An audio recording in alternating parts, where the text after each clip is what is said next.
लेकिन क्या आप जानते हैं कि गुरु तेग बहादुर की हत्या किसने की थी? आप में से ज्यादातर लोगों को महात्मा गांधी के हत्यारे का नाम तो जरूर पता होगा, लेकिन आप में से शायद बहुत कम लोग ही गुरु तेग बहादुर के हत्यारे का नाम जानते होंगे। इस हत्यारे का नाम था औरंगजेब, जो एक क्रूर मुगल बादशाह था। और कुछ वर्ष पहले तक औरंगजेब के नाम पर दिल्ली में एक सड़क थी और आज भी एक लेन का नाम औरंगजेब के नाम पर ही है। और उसी ने गुरु तेग बहादुर को इसलिए मौत की सजा सुनाई थी क्योंकि उन्होंने इस्लाम धर्म अपनाने से इनकार कर दिया था। हालांकि यह बात शायद ज्यादातर लोगों को पता नहीं होगी। ऐसा इसलिए है क्योंकि हमारे देश के दरबारी इतिहासकारों ने खलनायकों को हमेशा नायक बनाकर आपके सामने पेश किया और देश के असली नायकों को भुला दिया। इसलिए कुछ खास लोगों के बारे में आपको पता है, कुछ खास लोगों की हत्या के बारे में आपको पता है, वो हत्या किसने की थी वो भी आप जानते हैं, लेकिन साथ ही ऐसे बहुत सारे दूसरे तथ्य हैं जिन्हें आपसे छुपा लिया गया है। ये एक तथ्य है कि औरंगजेब भारत को एक इस्लामिक राष्ट्र बनाना चाहता था और उसने कश्मीरी पंडितों को जबरदस्ती मुसलमान बनने के लिए मजबूर भी किया था। यह तथ्य है।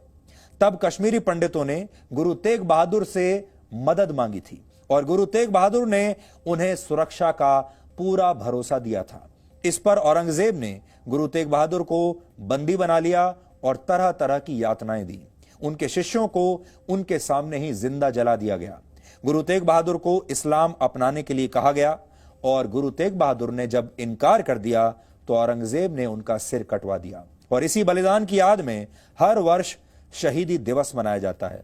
जिस स्थान पर गुरु तेग बहादुर का शीश यानी सिर काटा गया था वही जगह दिल्ली में है और अब शीशगंज गुरुद्वारे के नाम से वो जगह जानी जाती है। और आपको जानकर बड़ा दुख भी होगा कि इसी शीशगंज गुरुद्वारे से कुछ किलोमीटर दूर दिल्ली के लटियंस जोन में संसद भवन के बहुत करीब और जहां एक ऐसा इलाका लटियंस जोन जहां भारत के बड़े बड़े मंत्री रहते हैं, बड़े बड़े जज रहते हैं, बड़े बड़े नेता लोग रहते हैं, उसी जगह पर औरंगजेब के नाम पर एक सड़क का नाम भी रखा गया था।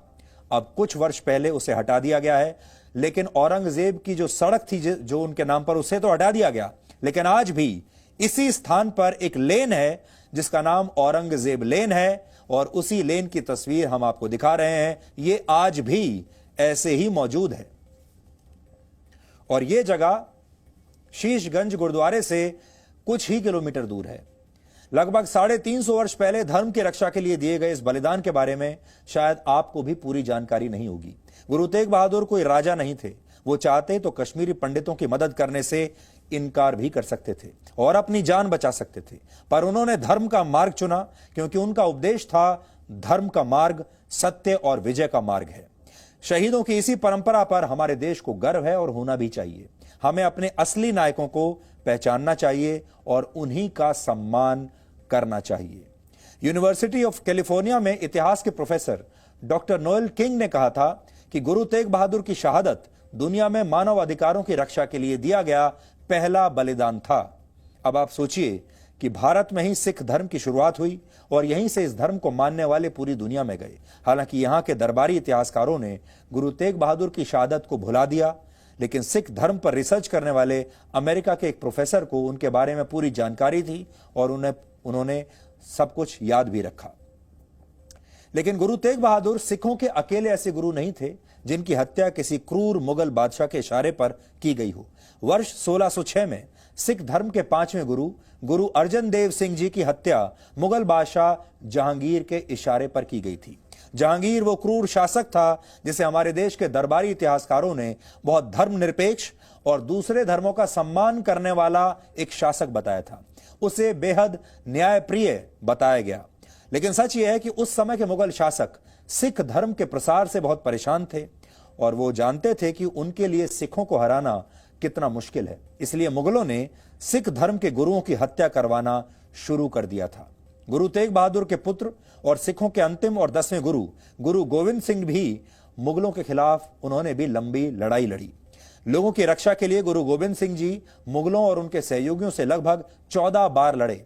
उन्होंने इस लड़ाई में अपने पिता गुरु तेग बहादुर जी और अपने 4 बेटों का बलिदान भी दिया और अंत में वर्ष 1708 में वो खुद भी शहीद हो गए।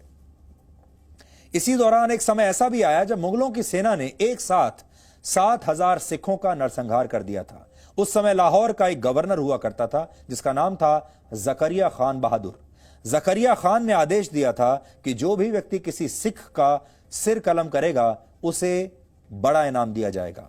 लेकिन यह सब आपने इतिहास की पुस्तकों में शायद कभी नहीं पढ़ा होगा। भारत की कुल आबादी में सिखों की हिस्सेदारी सिर्फ 2% है कहने को, लेकिन क्या आप जानते हैं कि जिन 121 देशभक्तों को ब्रिटिश सरकार ने स्वतंत्रता आंदोलन के दौर में फांसी की सजा दी, उनमें से 93 सिख थे। जिन 2,626 लोगों को उम्र कैद की सजा दी गई, उनमें से 2,147 सिख थे। यानी देश को विदेशियों के चुंगल से आजाद कराने में भारत के सिख समुदाय की बहुत बड़ी भूमिका रही है और इनमें गुरु तेग बहादुर से लेकर भगत सिंह जैसे वीरों का बहुत बड़ा योगदान है। सिर्फ मुगलों ने ही भारत में धर्म की रक्षा करने वाले महापुरुषों की हत्या नहीं की, बल्कि मुगलों के बाद जब अंग्रेज आए तो अंग्रेजों ने भी ठीक ऐसा ही किया। लेकिन आप में से कितने लोगों को सिख, मराठा या हिंदू योद्धाओं के हत्यारों के नाम आज याद भी होंगे? शायद आपको ऐसे बहुत कम नाम याद आएंगे। छत्रपति शिवाजी महाराज, उनके पुत्रों महाराणा प्रताप और रानी लक्ष्मीबाई जैसे भारतीय जीवन भर मुगलों और अंग्रेजों से संघर्ष करते रहे, उनसे लड़ते रहे। लेकिन इस संघर्ष को भारत के दरबारी इतिहासकारों ने कभी भी इतिहास की किताबों में ठीक से वो जगह नहीं दी जिस जगह के वो हकदार थे। और ऐसा इसलिए क्योंकि आपको इतिहास की जो ज्यादातर पुस्तकें पढ़ाई गई वो इतिहास बताने के नजरिए से नहीं, बल्कि सच्चा इतिहास छिपाने के नजरिए से लिखी गई थी। इन इतिहासकारों ने ही अंग्रेजों और मुगलों को आपके सामने बहुत ग्लैमराइज करके पेश किया।